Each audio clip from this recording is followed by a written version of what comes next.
and they're okay with once we're done here, we can go over and still pick if there's anything we want to have to drink or so on, right? Oh my God. Well, guess what? We're in the movie theater, so you can buy popcorn. Where's my popcorn?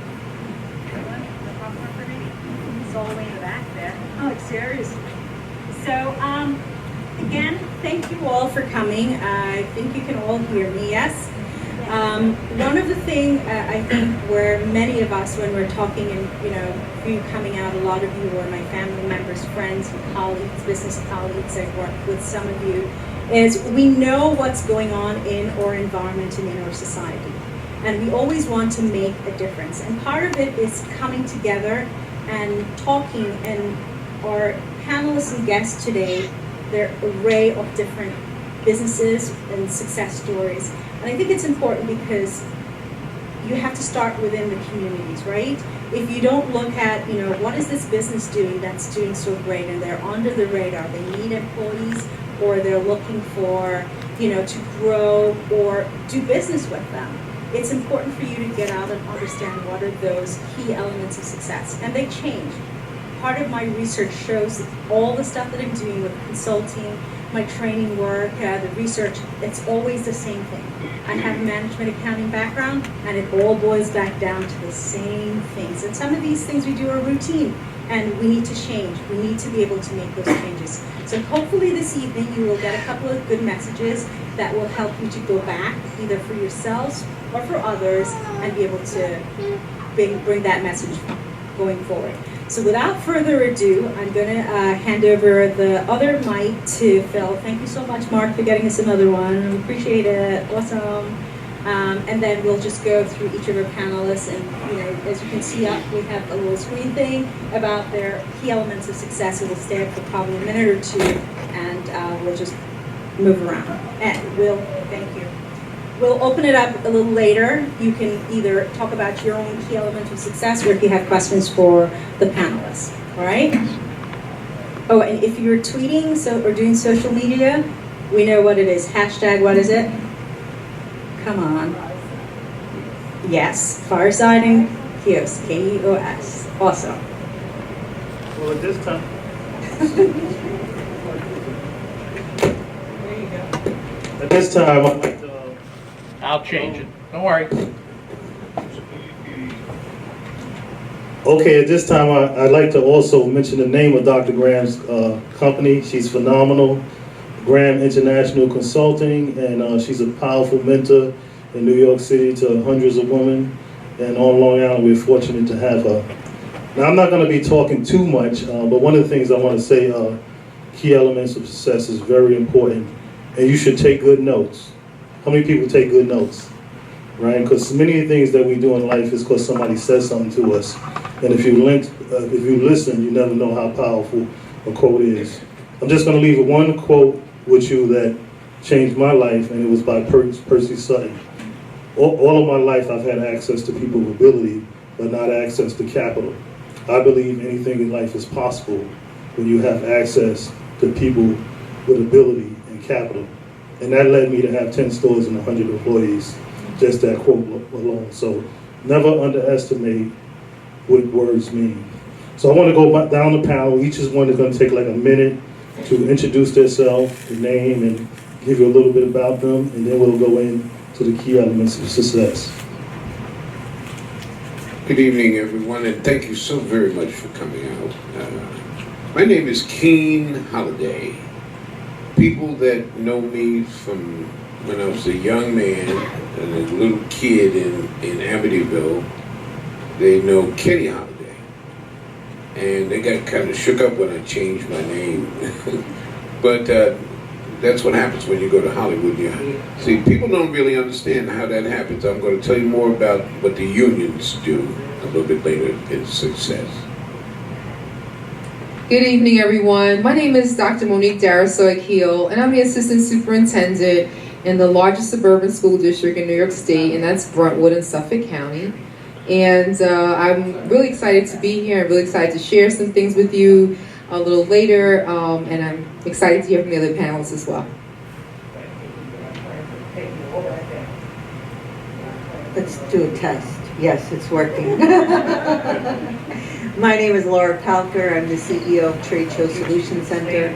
I am a graduate of the Goldman Sachs 10,000 Small Business Program, and I sit on the board of EAC Network, which is a social services organization, nonprofit organization that helps people on Long Island from Montauk to Manhattan. Hello, everyone. Thank you for being here tonight, and thank you for having me.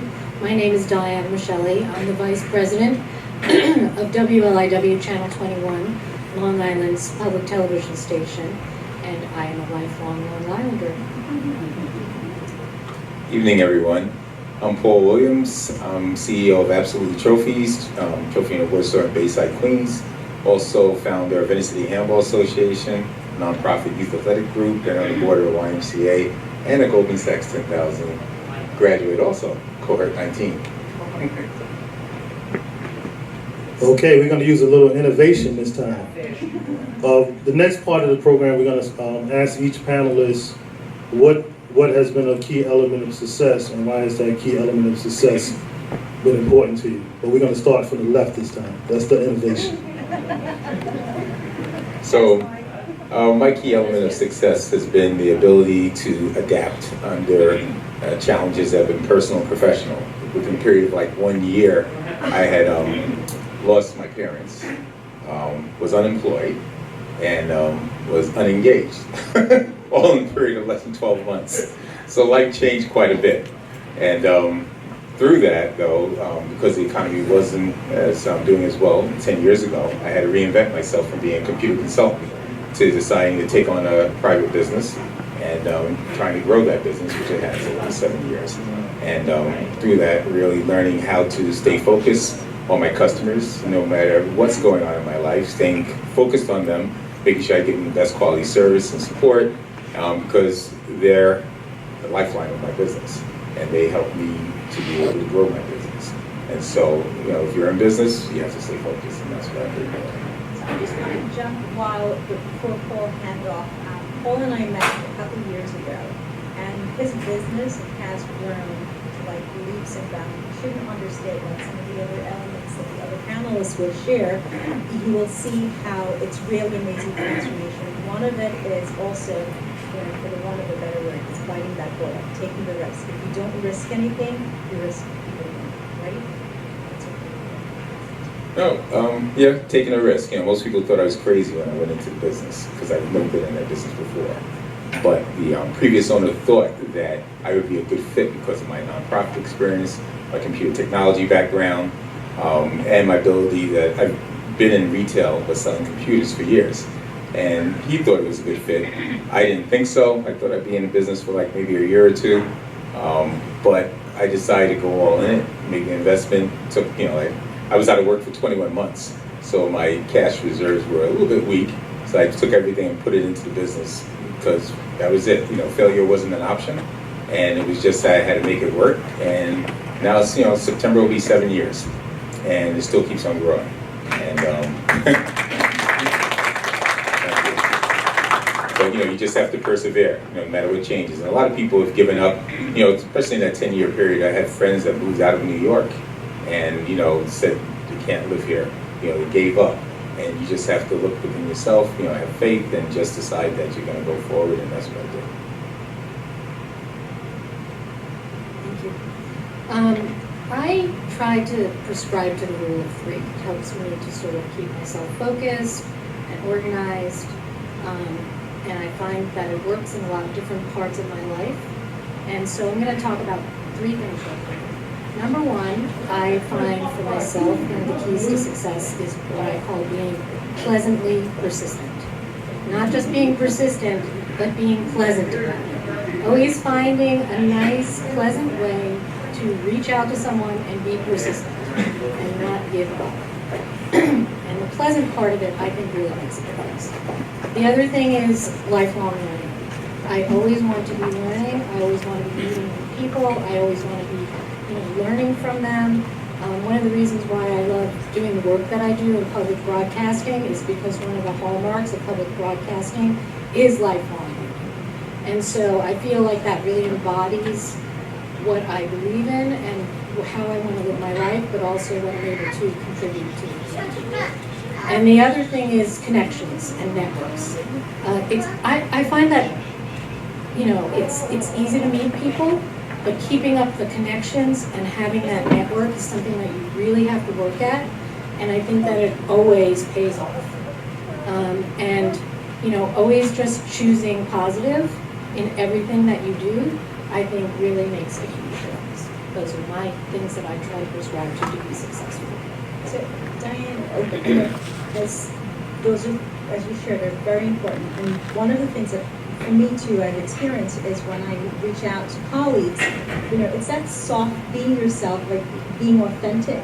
No, I prefer how you check in and say hello. If it's that, you know, let's have coffee or something. Even if it's 1 year later, if you build relationship, and they're the foundation, and they're talking about being pleasant about things that are not. I know for my team, they're going to say, yeah, no, that brunch doesn't. I don't want us to be pleasant when we're talking about getting things done, but that's okay.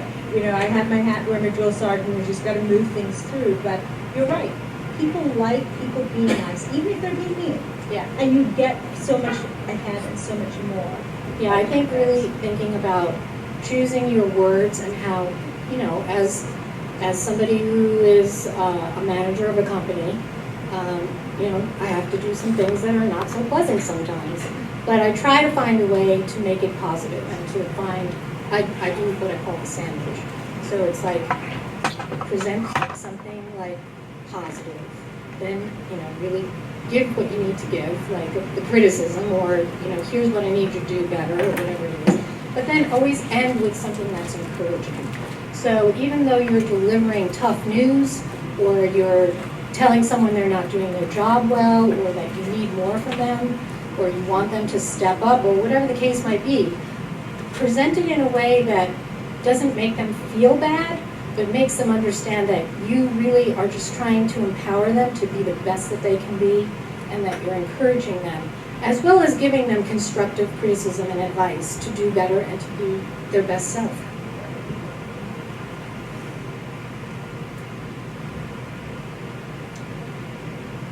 So for me, getting accepted into the Goldman Sachs 10,000 Small Business Program was a game changer.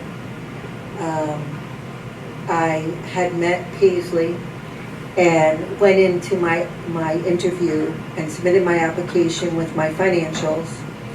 And I told them I had worked all of my life to get to this point, and I needed to have this opportunity to be in the program so that I could advance. And what happened is that through this 4 months of boot camp for business, would you say boot camp for business, you could not miss one day.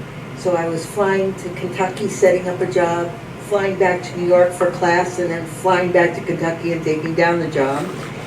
And what I learned was the difference between having a lifestyle business and growing a business.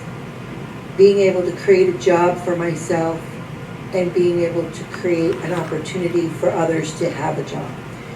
I learned about being able to understand that when you hire people, just because you have 2 employees instead of 1 doesn't mean that you're getting double the productivity. Faced with some life crises, and I think that that's really the most important thing, because when things are going well, it's easy to be in business.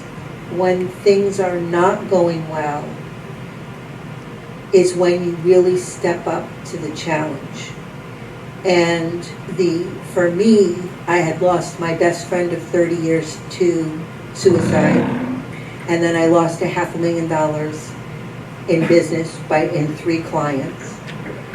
And it was actually Dr. Graham, who really didn't know at the time, who shared with me a poem that was important to her. And I hope that she'll share it with you before the end of today, and it was about not quitting. And I went back into my office and I said, I just got this education. I have a 5-year growth plan. I understand how to be a business person now after 50 some years of being rocky. I'm standing up again and I can do this. And I picked up my feet and I got in the office and I focused. I learned that I could set boundaries and that I could renegotiate my agreements so I could create a win-win situation. Because when you lose $500,000, you owe a lot of people a lot of money. And I will say that this was 3 years ago I graduated from the Goldman Sachs program. The first quarter of this year, we produced more than the entire year of sales last year. And we have 2 more months and everyone is paid. And we will be able to stand in integrity again. So it can be done. It just requires an incredible amount of focus. And then for those of you who play golf, it teaches you a lot about your personality and about who you are. I also competed in the LPGA Amateur tournament this past Saturday and came in second. So it's, you go girls. Before Laura hands off wherever I can say, give my little 2 cents. We met some time ago, actually, just shortly after I started the business, because then, part of starting your business, you got to go out and network. Who loves networking? Yeah, so my hand will be down. Like, no. Or, corporate snob, you gotta go, okay, gotta be nice about these sort of things. And it wasn't that I'm not a people's person, but there were so many things that were so not genuine that pulled your energy. And I think Laura has that essence. And even every time we reconnect, we were just at another event and we were talking, and the strategies that she took, developing oneself, the personal things, knowing what it is, and just going for it, right? Knowing when not to quit, and also, don't limit yourself. Visions, that's what defines us.